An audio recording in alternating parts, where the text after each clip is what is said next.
Hey everybody, how's it going? When I discuss right to repair, the most common retort from people who are against right to repair will go, well, I mean, that's only affecting you because you work on Apple products, so you own an Apple product. I'm not one of those uncultured, uncivilized Apple users. Erica doesn't understand why I'm staring at her. But anyway, the idea is that if you use Apple products, well, that's a problem that's exclusive to you. It actually doesn't affect anybody else. And that couldn't be further from the truth. This affects the medical industry, this affects the military, and now this is starting to hit a little bit closer to home to where I imagine more people are going to care. The way that you get to work, the way that you do your chores, your car. These modules are set up so that if I hook up even my fancy scan tools to it, I can read the codes, but I can't do bidirectional testing and I can't reset the codes. If I fix it, I can't reset it. They don't allow you. You have to have the secure gateway module software and computer to do that, which of course the dealers have. This just shows you where the company's mindset is. Let's make it so only our guys can fix the cars so we can take you for a ride, rip you off, and nobody else can fix them. If I were someone in the public, I would write my congressman. I would raise a stink saying, we don't want people selling cars that you can only take to the dealer to get fixed. That I can't even use my own scan tool that I have to work on my own car because it doesn't have this gateway module in it. And they hide under the, oh, this is secure so people can't hack into your car.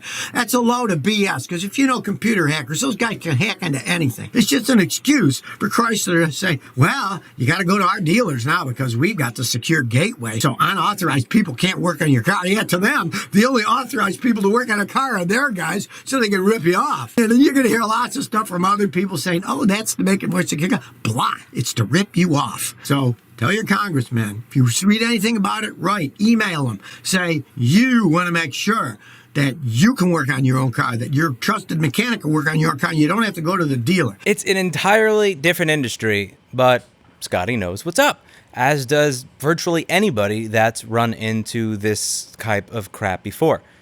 When you listen to the reasons given by the lobbyists at all of these hearings that I've attended and recorded, you can tell that they are speaking out of their ass, that they are making things up.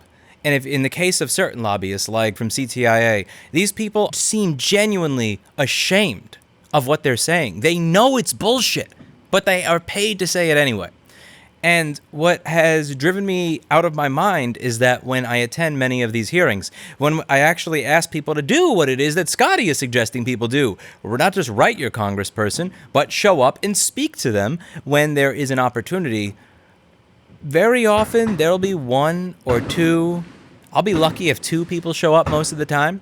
So I'm hoping that more people will show up in the future. And I know there's always going to be those people out there that say, but Lewis, this only affects people that use Apple products. This is only going to affect people that buy this type of Chrysler car. But Scotty is also on to what I've been saying for the past 7 years regarding this issue as well, which is that if we don't speak up, if we don't do something about it and make an example right now... Of course, you can bypass the whole thing as it stands now. Don't buy a Fiat Chrysler piece of junk. They're crappy anyways. I just hope that the other manufacturers don't look at it and say, what a good idea, we can all rip you off. Once one company can get away with it, every company can get away with it. The king will reply, truly I tell you, whatever you did for the least of these Apple and Fiat Chrysler brothers and sisters of mine, you did for me. Yes, it may be fun to make fun of people that buy Fiat Chrysler cars. And it may be fun to poke fun every now and then at people that use MacBook Airs. But at the end of the day, we need to set that aside and realize that if they can do it to people who own the Apple computer or the Chrysler car, then they can do it to anybody. Because every company is going to do this. If companies figure out that they can just increase sales infinitely by making it impossible to fix what you own, every company is going to follow suit. And that's what happened. You may make fun of people that have an iPhone. Does your smartphone manufacturer allow you to access a schematic if you want to be able to fix the board of your own phone? Exactly. And that's the problem. This is not a problem just for people that buy Apple products or just for people that buy Chrysler cars. This is going to spread like a cancer to every single industry and then to every company within these industries if we don't take a stand. So listen to what Scotty has to say here. So Be wary of these things. Write your congressman. Talk to people about this stuff. We don't want it that you can't work on your own car, or me as an independent mechanic can't work on your car. This is something that you could see going on with all the policing protests that are going on nowadays. 5 or 6 years ago, there were a lot of people that would say, oh, well, you know, that person, they were committing a crime and then resisting arrest. And see, that whole thing wasn't above board, but like that's never gonna be me. I don't resist arrest. I don't commit crimes. And then you have, oh, wait a second, that person was shot to death for being in their own house? And the person who broke in and shot because they mistakenly said they were in the wrong apartment is probably going to be out in 5 years with good behavior? Or, oh, wait a second, those people broke into the house, didn't announce they were cops, weren't dressed like cops, were in the wrong house, and then when the homeowner tried to defend his own home from the invader who didn't announce himself as police, he gets shot, and the people who did it don't even get arrested. Well, I like to sit in my own home. I would defend my own home if people broke into it with my gun. That could be me. And then you get to the point where you have these types of protests. Well, people start to care once they can see that, oh shit, that could actually affect me. Not just, this other group that I don't associate with. Not just this Apple user that chooses to spend $3,000 on a luxury Facebook machine. Not just this person that chooses to spend $1,500 on a phone that doesn't even come with a charger anymore.